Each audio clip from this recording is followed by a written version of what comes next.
Hey guys, so I'm not in the garage today, but I'm gonna be doing something really quick. Hopefully, it can help you guys out in the future. What I'm gonna be doing today is going to install this check valve here, as well as the STi PCV valve onto my catch can. And in addition to that, I will also be doing the clamping under the manifold. There are, I think, 4 clamps that I need to put on there.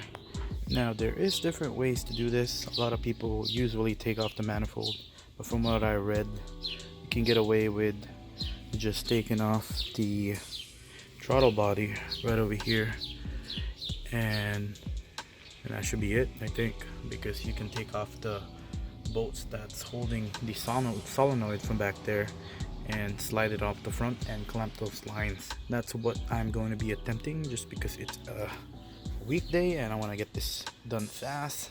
To remove the throttle body, you would need to take off one of your charge pipes. In this case, for my kit, it will be this one. So that's easy enough. Just 2 clamps here, 2 clamps there. Also a good idea to remove your mass sensor, mass airflow. So it is somewhat of a struggle trying to take that off. So the trick here is to pull this off lower enough where you can slide that up, and it just comes right off. So looking at my throttle body here, it's a good news that there's not a lot of oil buildup in here. So next step is take off this plug here, which you can use a screwdriver or flathead to push that off, pull it off. And then next up are these 4 bolts, 1, 2, 3, 4. Now those were 10mm bolts, and when you guys do take it off, there is going to be an o-ring here, so don't lose that. It's always a good idea to clean it. I cleaned mine, and you can just let this hang here for now. So the first hose is right up front over here. All you got to do is pull it that way, and it should just pop right off. I already got my clamp here. The next challenging thing is to put it back and clamp it. Alright, so it's nighttime now. I had something to do, so I gotta get back to this because I need it for tomorrow. The next thing that you would want to do is to take off this cover right here, and then you can go ahead and take off your map sensor, your mass air pressure sensor, I think. And then from the back, right over here, like a shot of that, there is going to be a 10mm bolt which bolts on to this right here. So you guys can see I already took it off.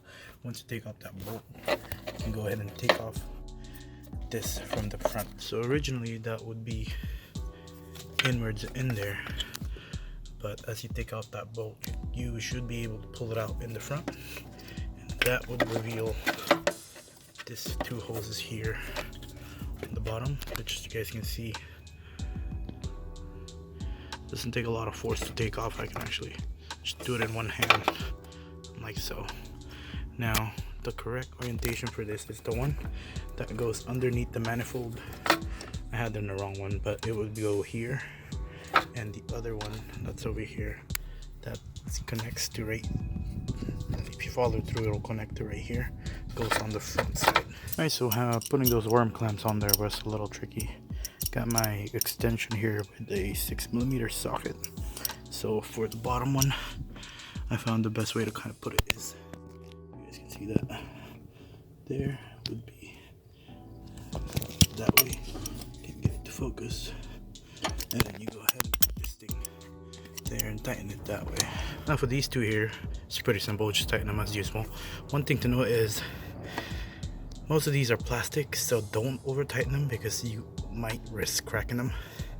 And another thing here is to get one of the worm clamps, so loosen it up all the way, and then route it through there and up here, so you can go ahead and put the worm clamp on there.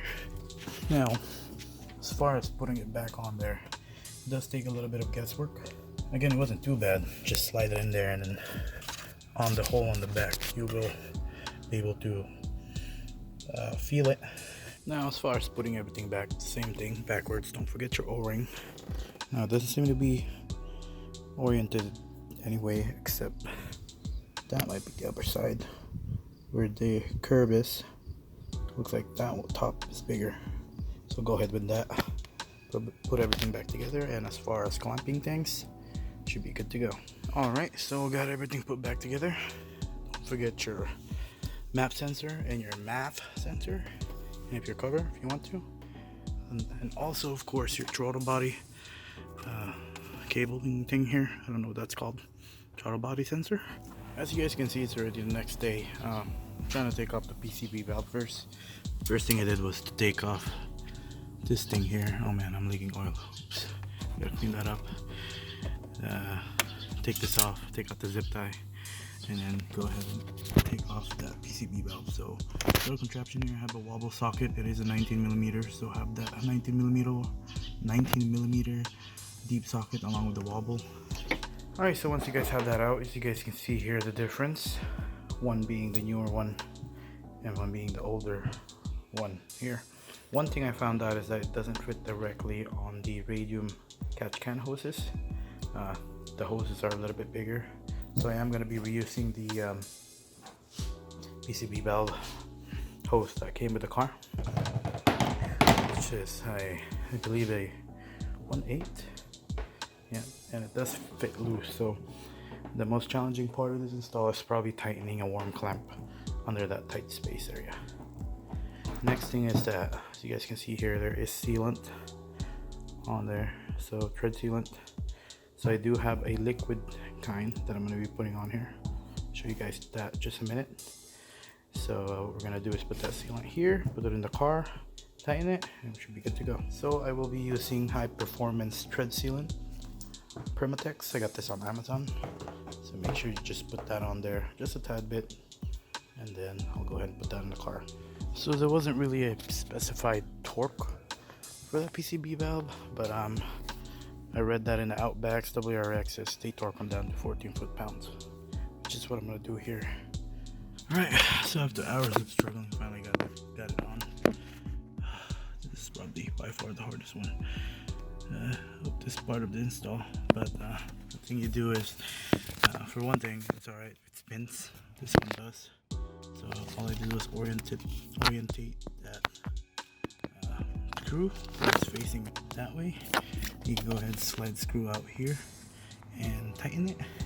And after that, finish it up with a 6mm. In this case, mine was a 6mm bolt.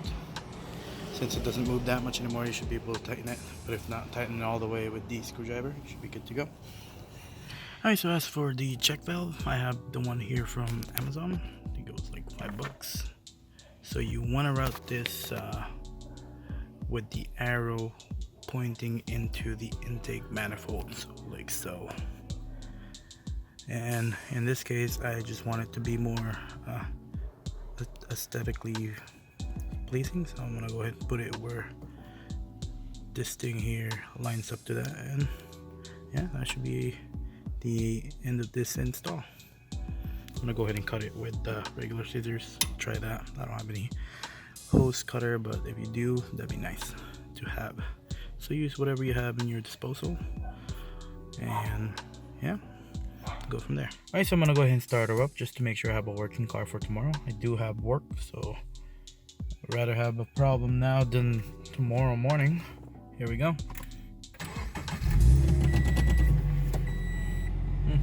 I need gas. Yeah, looks like it started up just fine. Alright, so car's been warmed up, really warmed up. It's been running for like 30 minutes. You guys can see the intake temperature. No good. Need a vented hood. But other than that, idles looks pretty good. LFT is at 0. And STFT is not on positive 35 anymore. So that's good. AFR is around the 14.7 range. Fluctuating, that's normal. Alright, so that is it for this video. If you guys do like these kind of content, please consider subscribing. If you guys like the video, feel free to give it a thumbs up. If you guys got any comments, suggestions, or concerns about the car, feel free to like put something in the comment, just so it'll probably help me out from blowing up this car. Other than that, thanks for watching, and see you guys next time.